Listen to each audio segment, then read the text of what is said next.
Olá, boa noite! Hoje nós temos aqui um assunto muito para lá de especial e é uma estreia, é a estreia do nosso ensaio e formação do leitor ao vivo.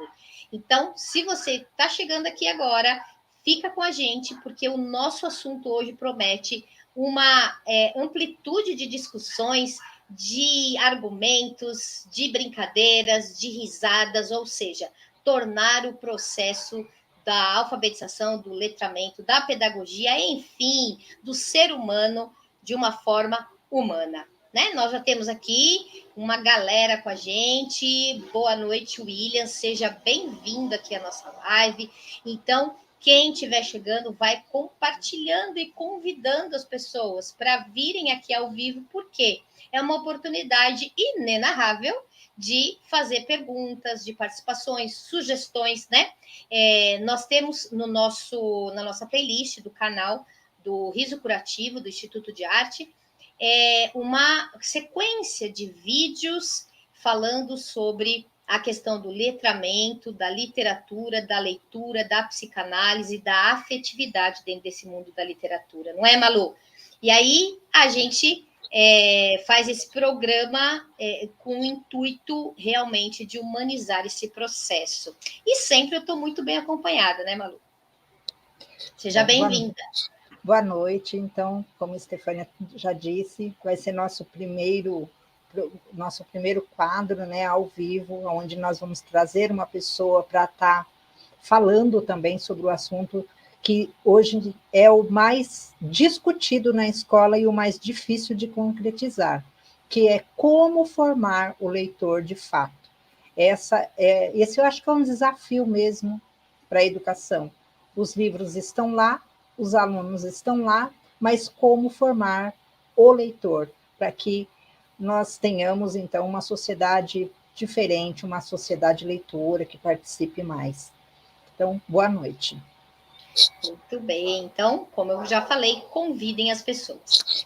E por quê? Porque hoje a gente tem uma convidada, né? Então a gente prometeu lá nos nossos vídeos, são vídeos semanais, e nós prometemos que nós iríamos trazer uma convidada muito, muito importante, né? Que já foi ali tratada no nosso vídeo, ali na nossa playlist lá do canal, e que é um nome importante, né? Por que é importante? Porque é uma professora real, né?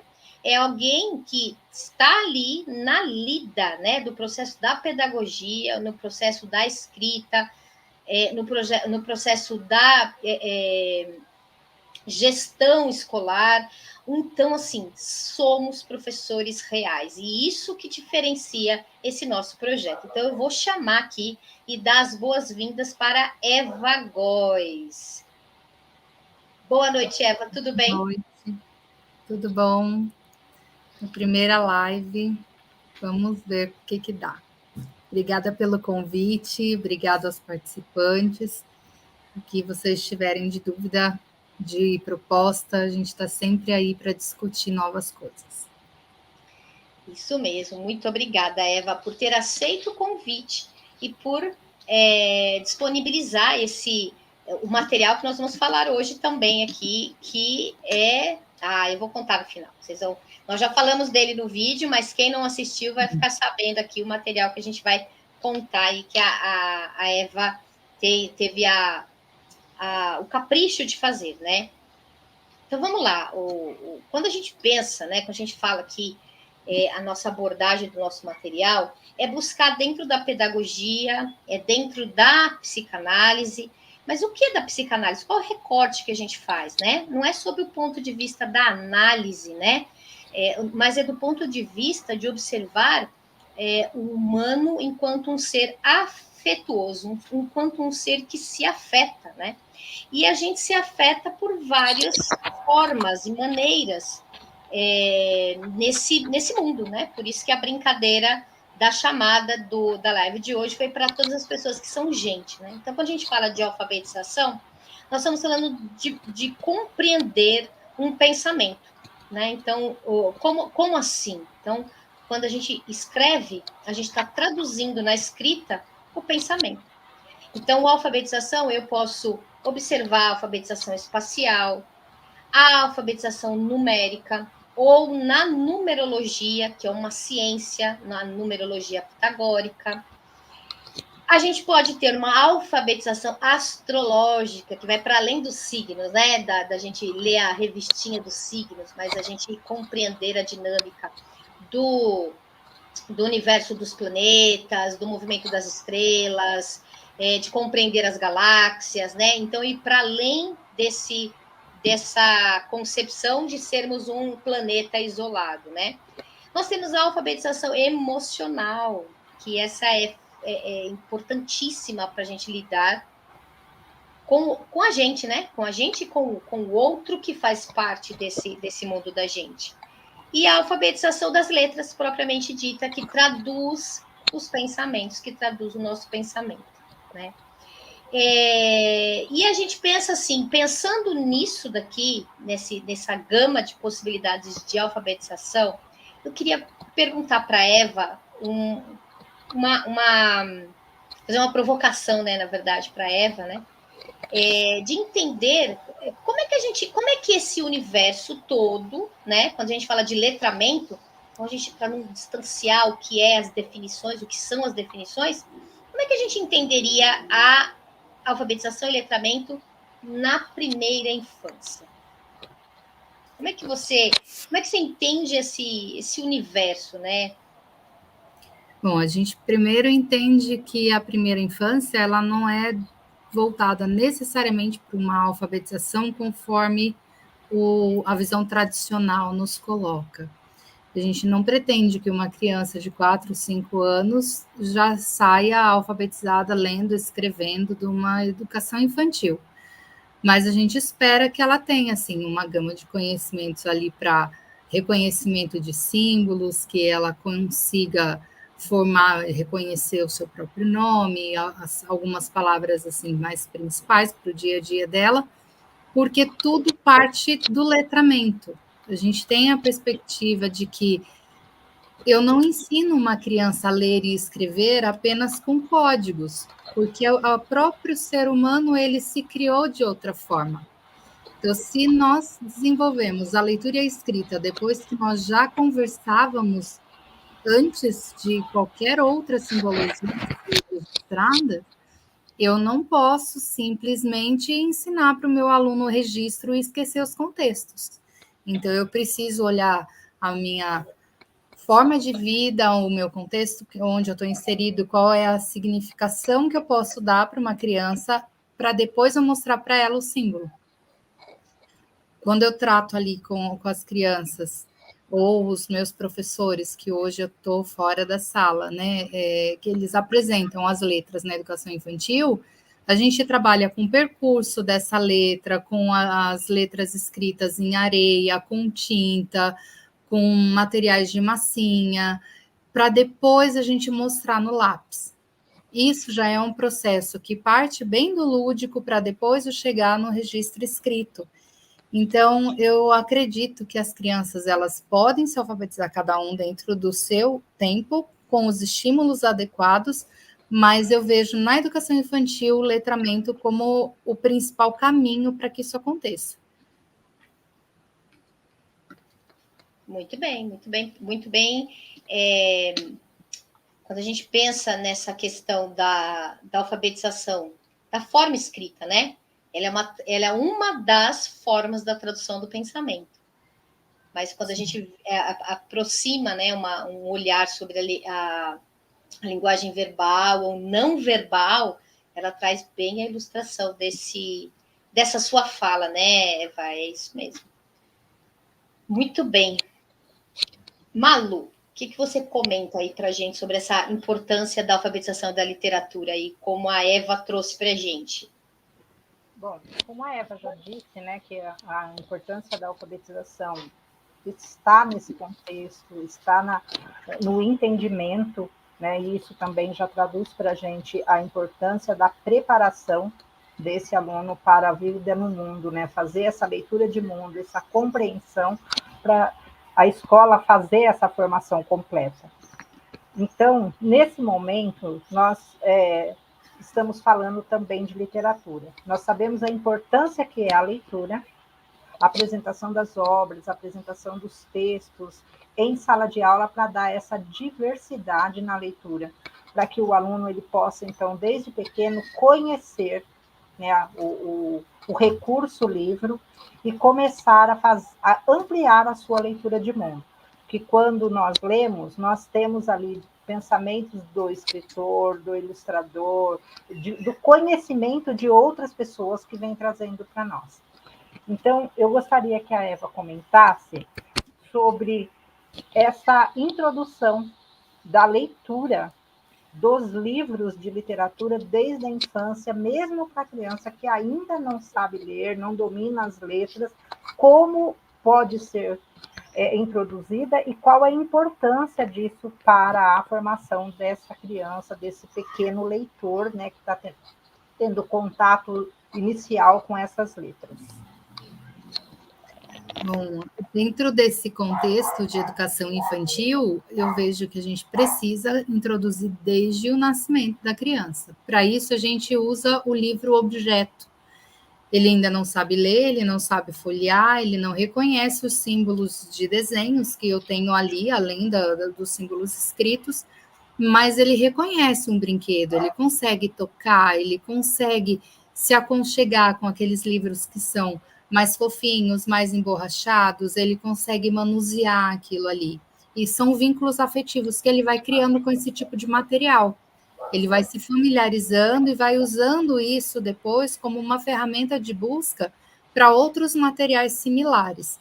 Então, a gente apresenta livro de banho para criança, tem aqueles outros livros que são com papelão um pouco mais grosso, livros de EVA, aqueles que têm encaixe, que eles podem manipular, colocando objetos num lugar ou no outro, fazendo testes se ele funciona de fato ali naquele contexto, se vai dar continuidade nas cores, que embora ele não saiba denominar as cores, mas ele já está enxergando desde que ele nasceu. Então, quando a criança começa a fazer essa manipulação, ela já começa a fazer sinapse de o que é aquele objeto. E o adulto sempre está falando: olha, pega o livro, veja o livro, vamos folhear o livro. Então, quando uma criança ela faz um movimento de pinça para pegar a folha e virar a folha de um livro, ele já vai ter não só o visual, mas o motor como uma ferramenta psicológica para ela aprender a manusear aquilo ali. E quando a gente conta uma história para uma criança, mostrando o livro para ela, e pede, por exemplo, para ela fazer um reconto da história, ela conta pequenas partes do que ela lembra quando ela já começa a ter uma verbalização, ela também sente autonomia e gosto por poder mostrar para o outro que ela aprendeu daquele livro. Ela ainda não sabe ler, mas ela conseguiu entender a história. Por isso que as imagens são tão importantes dentro dos livros da criança pequena, principalmente. À medida que a criança vai criando seus processos de abstração cada vez mais sólidos, essas imagens vão sendo desnecessárias. Por isso que quando as crianças vão pegando seus livros infanto-juvenis e juvenis, as imagens quase não existem mais. Mas elas precisam disso no começo, como um lembrete daquilo, como uma forma de criar emoções. Ver o símbolo de alguém chorando, ver o símbolo de alguém sorrindo, de uma planta, é muito importante para que elas aprendam a estar como material, como ferramenta, como um brinquedo, como uma fonte de conhecimento. Muito bem. Você traz uma provocação importante quando a gente fala das emoções, né? E a gente... Aí eu vou entrar na provocação da psicanálise, de compreender, e do teatro também, né? Que são esse alimento da questão pedagógica, né? A pedagogia ela anda de mãos dadas com o teatro e com a questão da psique humana. Então, anda de mãos dadas. A pedagogia não consegue se dissociar, né? E aí, quando você traz da afetividade, do impacto social, do impacto afetivo, do vínculo afetivo, das emoções, a gente pode ir aprofundando a questão das expressões, né, que você trouxe muito bem. Quando ela olha no livro uma imagem sorrindo, né? Então, como é que eu vou traduzir isso? Pensando como? Se a gente for compreender, né, a escola, instituição escola, ela precisa não estar ilhada, né? Cada vez menos ilhada na realidade, né? Então, essa concepção de entender sociedade fora da esfera escola, como se a gente pudesse fazer com que elas ficassem dissociadas, né? E não conseguimos. Então, todos os materiais emocionais, eles vêm junto, né, com aquela criança que vem para a escola. Então, vamos compreender lá a criança na visão pela lógica da psique humana, da psicanálise, a criança de 0 a 7 anos e meio, ela está na vibração da mãe.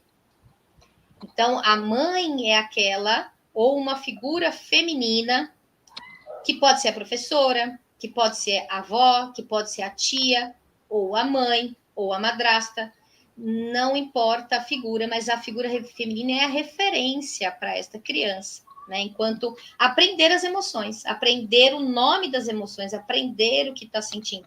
Não que a figura masculina não vá atuar nesta parte de também ensinar, mas a vibração está na mãe, né? Então, ela tem uma vibração do sentir da mãe. E é onde a gente pega esse recorte aqui da criança de 0 a 7 anos e meio, né? Então, o que ela traz? Então, quando ela traz, ela vai trazer, assim, do vínculo afetivo que ela aprende com a mãe, né? Então, a mãe vai ensinar da florzinha, como é que cheira, o que sente quando cheira, quando a criança estiver brava, a mãe explicar, né, que aquilo ela tá com raiva, quando ela tem medo, explicar. E aí também é um trabalho da professora. E trabalhar essas emoções, né, nomeando essas emoções, compreendendo o que é expressão, o que é emoção. Eva, agora sim, a gente está aqui gostando de ouvir você falar, e eu queria agora entender, junto com você, como que a gente traz a literatura para trabalhar essa questão da afetividade. Porque quando a gente fala de afetividade, eu estou falando de tudo, né? A tristeza ou a alegria, o medo ou a coragem, a raiva ou o amor, né? E não necessariamente na dualidade, mas afetar como um todo. A literatura afeta? Eu acredito que muito, né? Principalmente pela apresentação dos cenários, dos personagens. A gente consegue trabalhar muito com a criança, já trabalhando, voltando nessa idade que você falou, de 7 anos aproximadamente, que as crianças deem descrições de trechos de livros que caracterizem um personagem.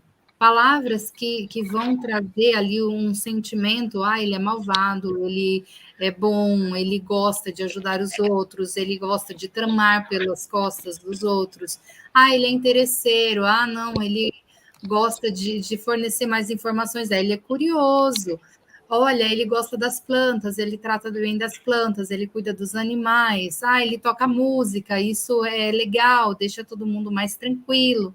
Enfim, são colocações que as crianças vão fazendo a respeito dos personagens que eles se identificam com o personagem. De acordo com a vivência de cada um, eles conseguem se reconhecer ali. E é uma das coisas que as crianças usam muito quando a gente conta história para eles, desde o período que eles ainda não sabem descrever tudo isso, mas eles usam nas brincadeiras de faz de conta. Eles contam histórias com teatrinhos, como você comentou antes. Eles ouvem, eles trabalham com fantoches, que eles desenham, que eles têm outros bichinhos já produzidos industrialmente, seus, mas principalmente eles se colocam no lugar dos personagens. E isso é muito bom para a criança até mesmo reconstruir algumas emoções que ela não conseguiu compreender quando ela viveu. Alguns livros a gente consegue encontrar os medos de uma criança, as perdas que ela passou na vida, Tem um livro até da editora, que é aqui da Miraculous, é onde eu publiquei a cartilha, né, dos animais, que ele aborda muito isso. Assim, não só um, né? A gente pode citar alguns deles, porque como são obras muito boas, eu costumo acompanhar ali todos os lançamentos. Mas tem um, por exemplo, que trata sobre a questão do medo. Cada um se esconde como pode.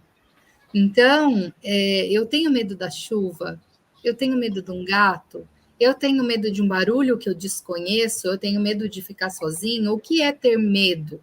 Como eu enfrento esse medo? Aí eu começo a trabalhar com a questão coragem. Mas quem deu essa coragem? Quem conviveu comigo? E esses livros conseguem me fazer reviver tudo isso.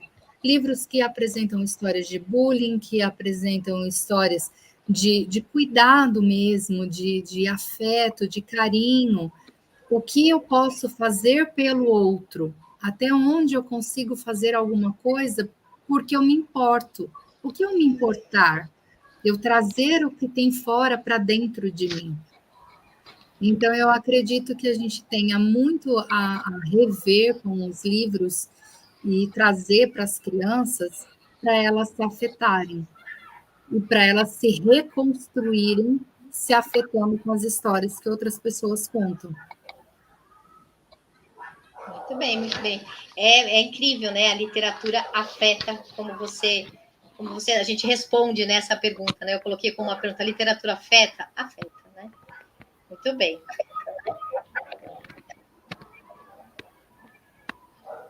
Malu, você consegue trazer aqui agora à tona do nosso tema da nossa live, né? Sobre a questão da alfabetização, ampliando aí sobre esse mundo de letramento e a tecnologia. E aí? Bom, antes, né, a Eva mencionou esse livro, Cada Um Se Esconde Como Pode, nós fizemos um comentário dele, né, numa das lives que tem aí no canal, né, para como pode ser trabalhado e tudo, tem algumas questões dele, inclusive da importância, né, do trabalho dele na sala de aula. Então, se alguém quiser estar revendo aí, assistindo. Bom, falando em literatura, falando em sala de aula, em tudo, nós temos um problema muito sério agora, que é a tecnologia, né? Ela está virando um problema dentro da sala, ou uma concorrência para os nossos livros. Ou será que ela auxilia a ensinar esses alunos, a levar informações para esses alunos? Então, pensando nesse fator, nesses recursos mesmo que estão na sociedade, que não vão sair daí, que vão continuar, e que nós temos que aprender a lidar com ele, e entender esse recurso, somando aos recursos anteriores que temos. Sabemos que os livros físicos, eles são meios, né, que nós temos de buscar informação, do contato, e das contações de história e tudo mais, porém, nós temos que pensar um jeito de introduzir essa tecnologia na escola e fazer com que ela seja mais um auxílio e não uma concorrência a ela. Então, eu volto para a Eva, né, para que ela comente isso para a gente. Esse assunto da tecnologia e da literatura, desses livros físicos, você acha que é possível caminhar ou tem que retirar algum deles? Eu acho que tudo que foi construído pela humanidade não pode ser retirado quando ele é um produtor de conhecimento. Eu acredito muito que a tecnologia veio, sim, para nos auxiliar. Um dos temas que eu mais tenho pesquisado desde que eu me formei professora, que já faz um bom tempo, é a tecnologia para a educação. E hoje a gente percebe que ela não é só uma possibilidade, ela é um indicativo legal. Nós temos um complemento à BNCC, que foi lançada no começo de 22, que poucas pessoas que estão em sala de aula, com crianças menores, principalmente, tomaram conhecimento dela, porque é um documento denso, né? Ela já traz muita informação, só a primeira publicação da BNCC, quanto mais dos seus complementos. Esse, especificamente, ele trata da inserção da tecnologia.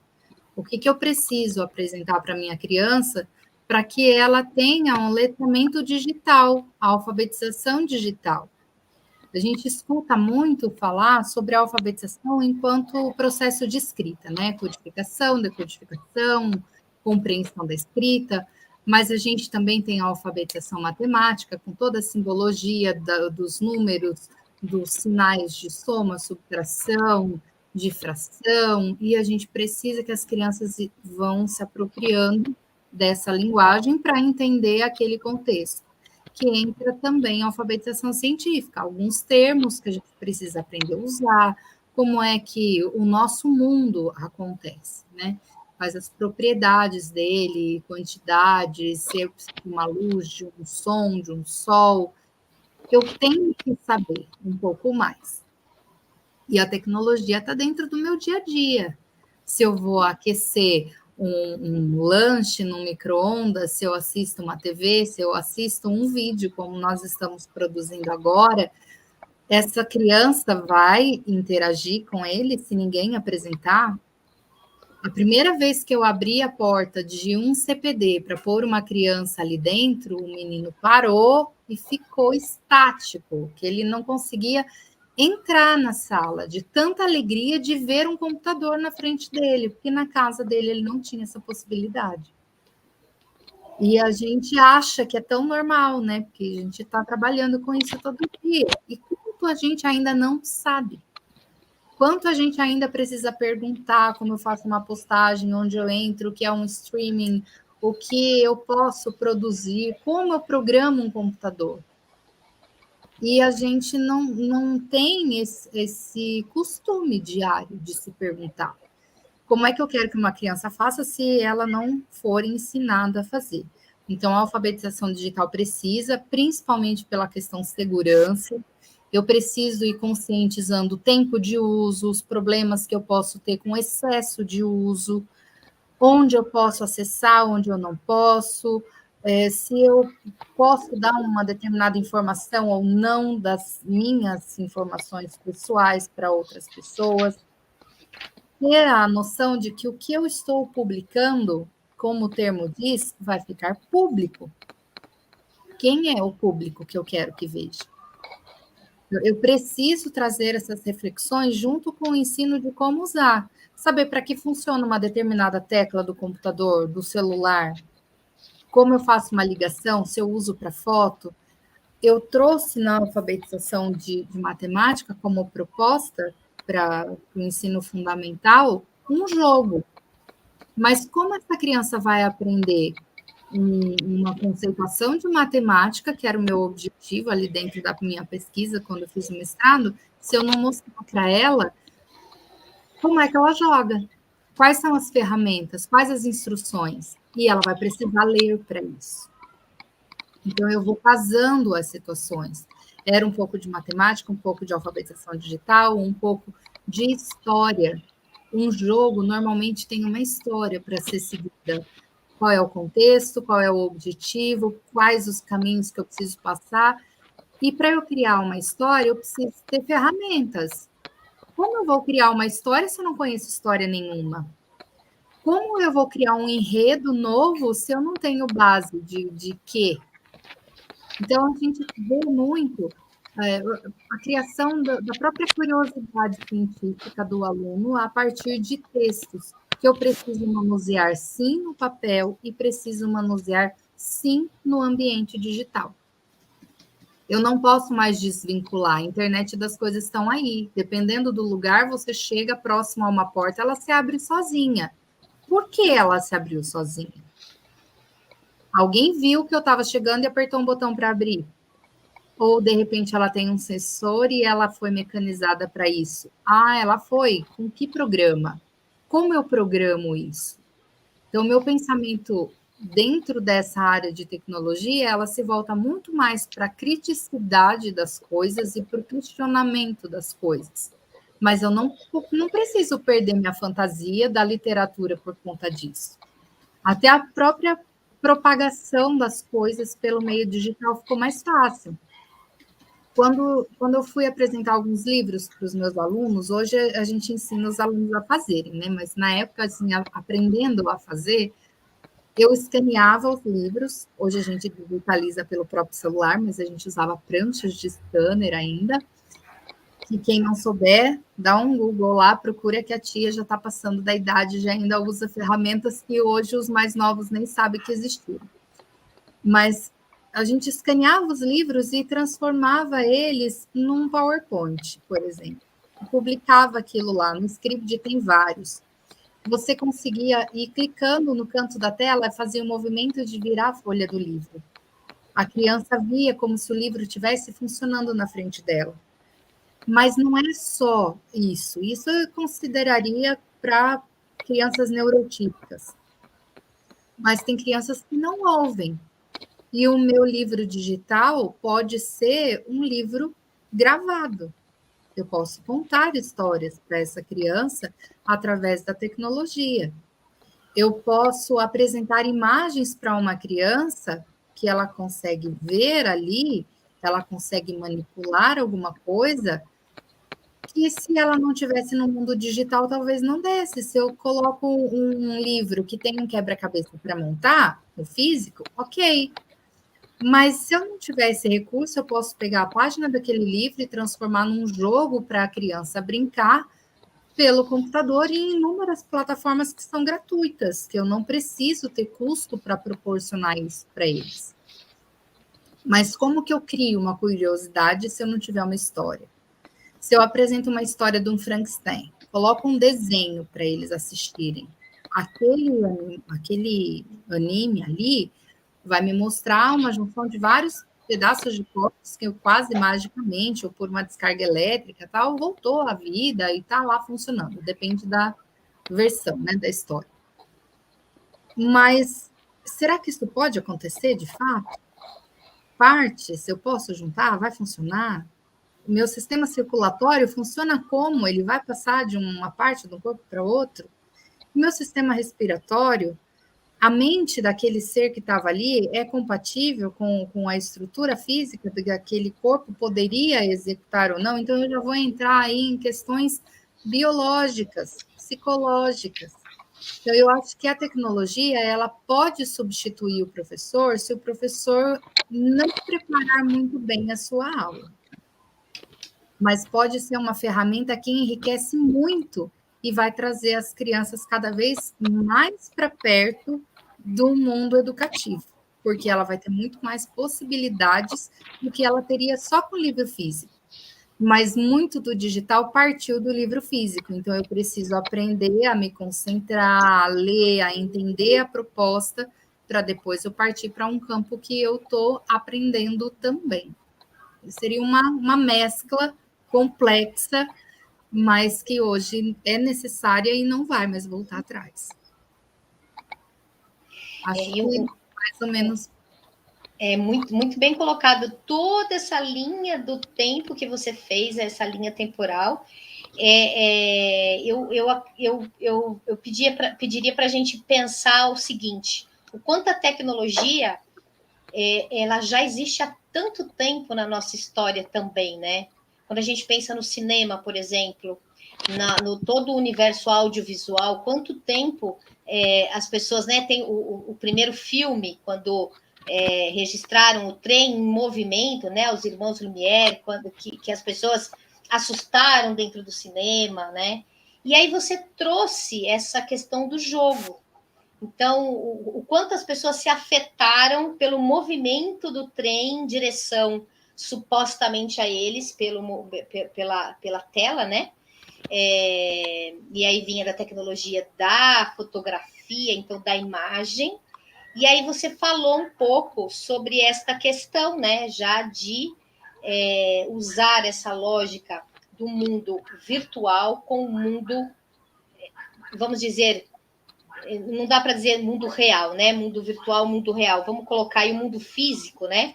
O mundo físico e o mundo virtual. Então, você colocou essa possibilidade de trazer esse universo de alfabetização do corpo humano, das emoções, geograficamente, tudo. E aí, ficou muito claro isso para mim, né? O quanto que a gente pode incluir, né? A gente inclui as pessoas com a tecnologia, elas são recursos que incluem, né? Então, eu incluo lá a pessoa surda, eu incluo a pessoa cega, eu incluo o ouvinte, eu incluo o vidente, eu incluo, né? A tecnologia, ela tem essa habilidade. E aí, Malu, eu queria que você comentasse aqui com a gente, eu gosto de usar essa terminologia, porque vem bem do teatro, né? Como que esses recursos, eles ajudam e contribuem, então, na própria alfabetização? Que a gente veio caminhando, né, nessa linha do tempo aqui, de como que eu apresento o mundo da literatura, que não necessariamente com a grafia, mas a gente está aqui com muitos professores que querem entender assim, tá, tudo bem, eu começo por um universo da ludicidade, do faz de conta, dos símbolos, mas eu preciso traduzir todo esse pensamento, ó, com o passar do tempo, a criança está chegando lá aos 7 anos e meio, que é onde a gente pegou esse recorte aqui, e essa criança precisa começar a registrar. Como é que a tecnologia pode contribuir nesse lugar? Você acredita que é possível? Então, a Eva, ela comentou bastante, né, e eu conheço muito do trabalho dela, e quando ela fala de jogos, ela tem um jogo que ela criou que é muito legal, que ele vai, assim, todas as personagens delas, né, são mulheres na história, e para ir passando as fases, você tem que ir sabendo sobre essas mulheres e o que elas estavam fazendo ali. É como ela falou, não dá para eu criar nada se eu não tiver o assunto para criar. Então, eu acho que a tecnologia, nesse momento, ela vai sim auxiliar, até porque, né, incentivando a criança a escrever, a ler, nós estamos com uma linguagem riquíssima. Nossas crianças hoje têm um vocabulário que não tinha há uns tempos atrás, porque o desenho, né, os programas infantis, eles não vão mais tratar com a criança reduzindo vocabulário,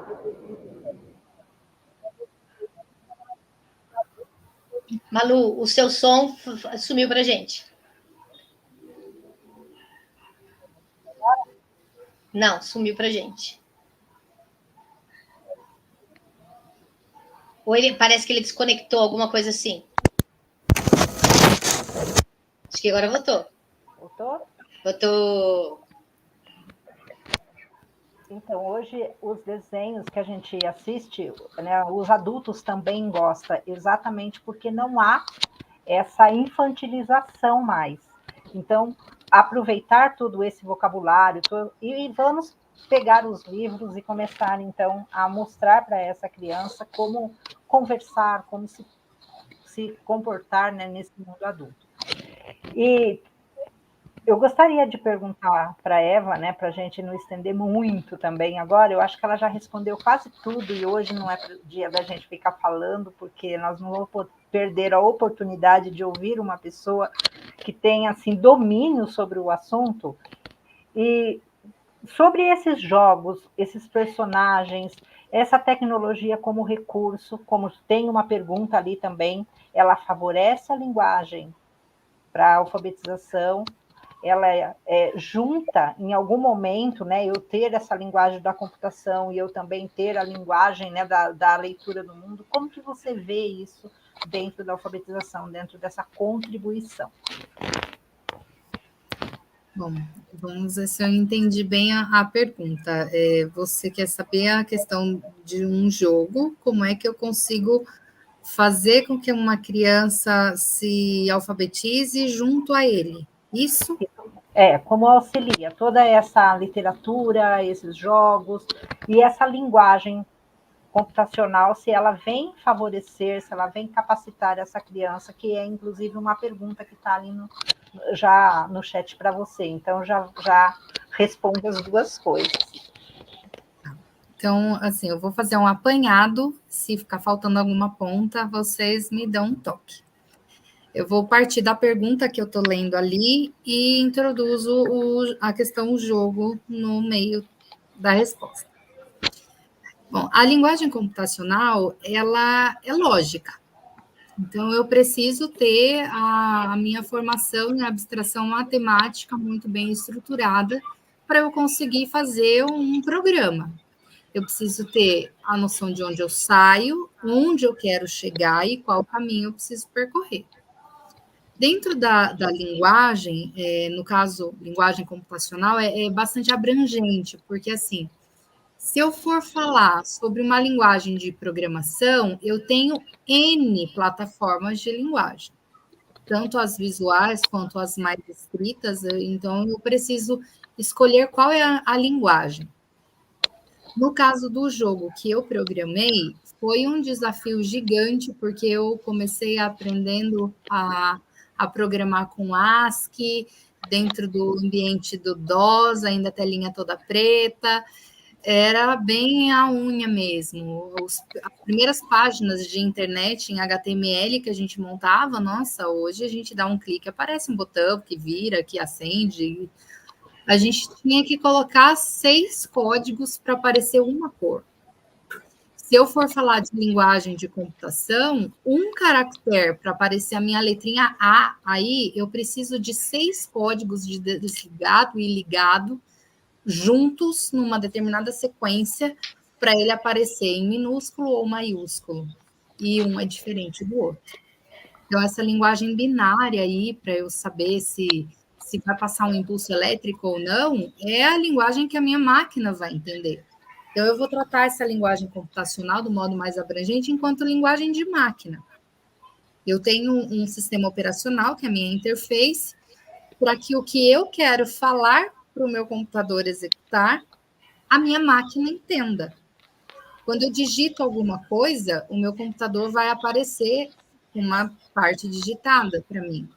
Se eu cliquei em algum botão para salvar, para mudar de cor, enfim, aquele clicar para ele é uma informação que ele traduz como faça isso. E se eu não fizer exatamente o que a pessoa pediu, é porque ela não pediu direito.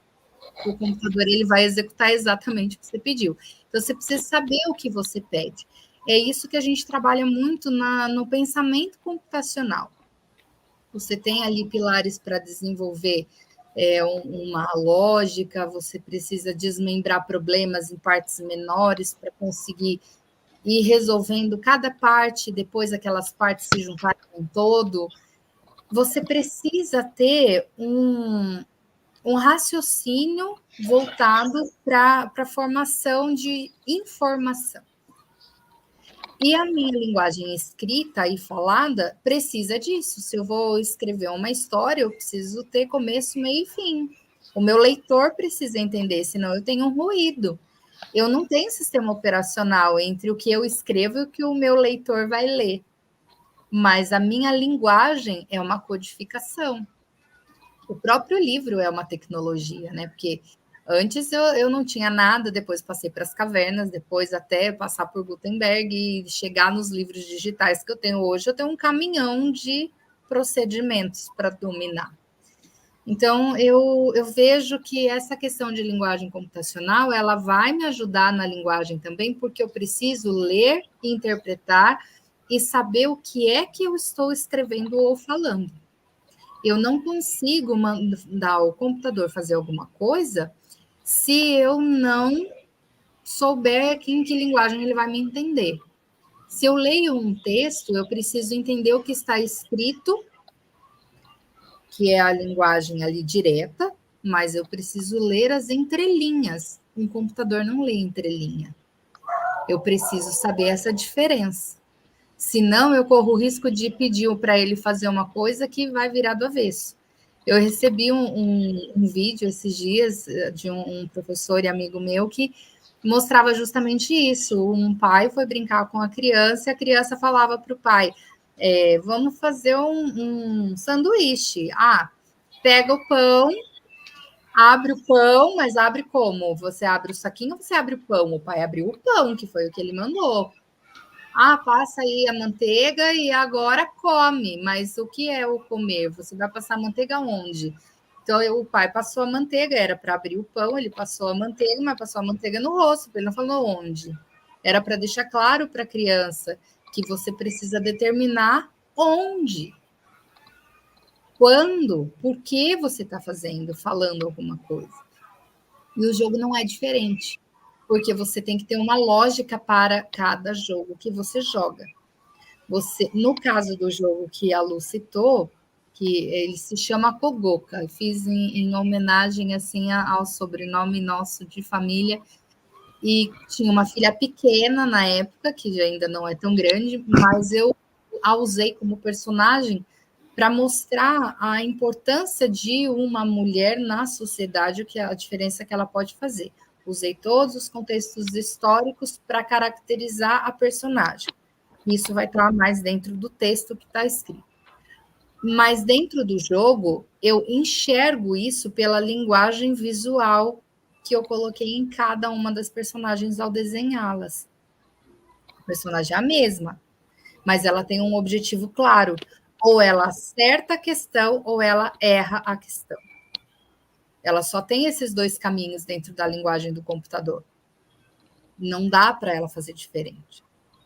Ah, mas eu queria criar um conceito matemático para a criança. Aí eu criei um drone que, em tese, quando a criança erra a questão, ele aparecia e dava uma informação para a criança pensar sobre aquele dado. E aquele pensamento que ela precisava ir nas entrelinhas do que o drone estava dizendo a permite criar o conceito de matemática, porque o conceito não se ensina, o conceito se experiencia. Se você não souber o que você está fazendo, sentindo aquilo e se apropriando daquilo, o outro pode morrer de te contar conceito. Você vai repetir o que ele te disse. É uma informação, mas não é um conceito. Então, eu gosto muito de jogos que me permitem esse desafio. Entender a minha linguagem falada e escrita dentro de um contexto de linguagem de máquina, mas que me permita aprender um objetivo qualquer que eu tenha dentro aí do contexto escolar, de qualquer das matérias que eu esteja abordando. Acredito que seja mais ou menos isso a resposta, juntando as perguntas todas. Exatamente, porque eu sempre falo para os meus alunos, né, como professora de história, eu sempre falo para eles, nunca se esqueça de que quem criou o computador também foi o homem. Foi a humanidade. Então, quando a gente acha que o computador, que a tecnologia nos vai dar as respostas, isso é um grande erro, porque a criatividade, essa entrelinhas, essa leitura, tudo, ela é humana.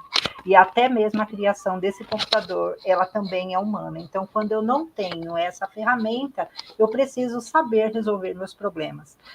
Por isso é importante saber as operações matemáticas, porque se eu não tenho a calculadora, eu sei resolver.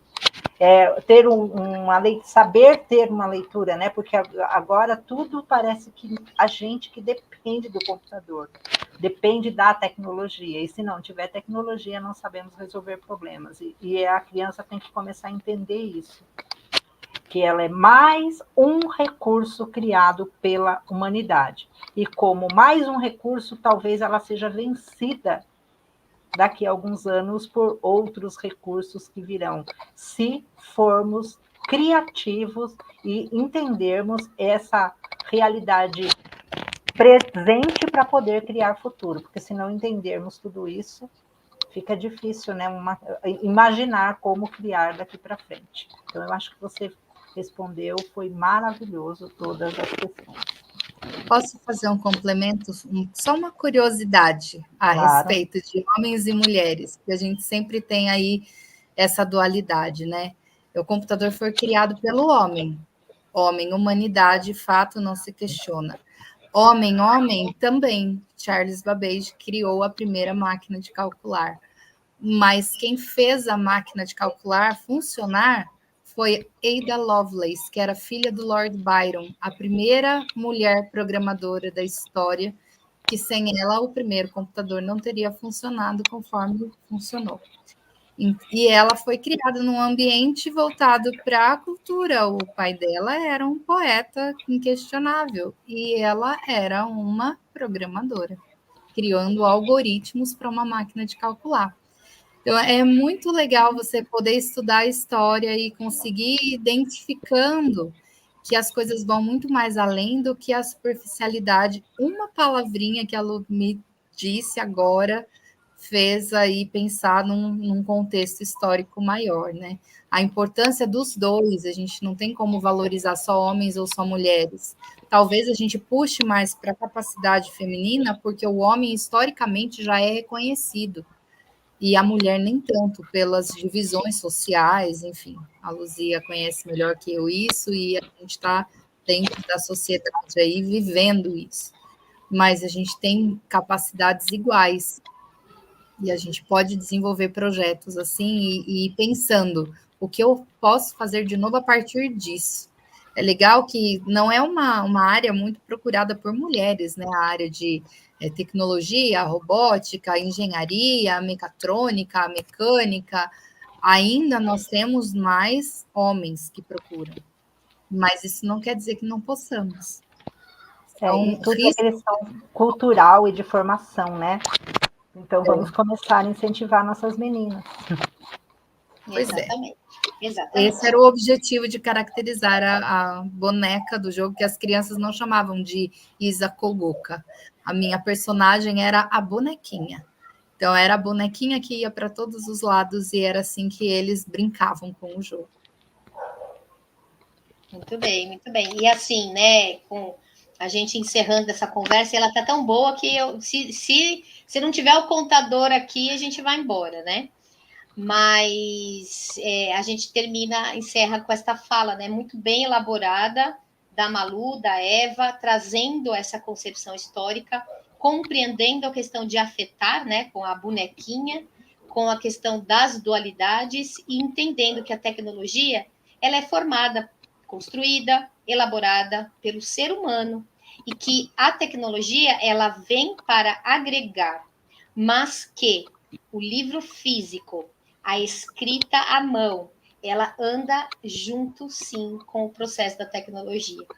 Então, acho que a gente encerra a nossa conversa aqui. Malu, quer fazer alguma consideração final? Não, só, eu acho que quem quiser, né, tá vendo essas conversas, são conversas mesmo assim, bem formal, só para que inspire as pessoas a refletir um pouco, porque reflexão, pensamento são habilidades também que vamos desenvolvendo, né? Nascemos com a potencialidade, mas não com a habilidade de pensar, de raciocinar, de refletir. Então, é mais um momento aqui que a gente propõe reflexões a respeito da educação. E tem vários vídeos nossos já, vamos continuar com esse trabalho. E muito obrigada, Eva, foi muito esclarecedor e vamos buscar trazer a Eva novamente, né? Outros momentos aqui para que a gente possa conversar a respeito de alfabetização, de letramento e de tecnologia. Muito obrigada. Muito bem. Eva, alguma consideração final?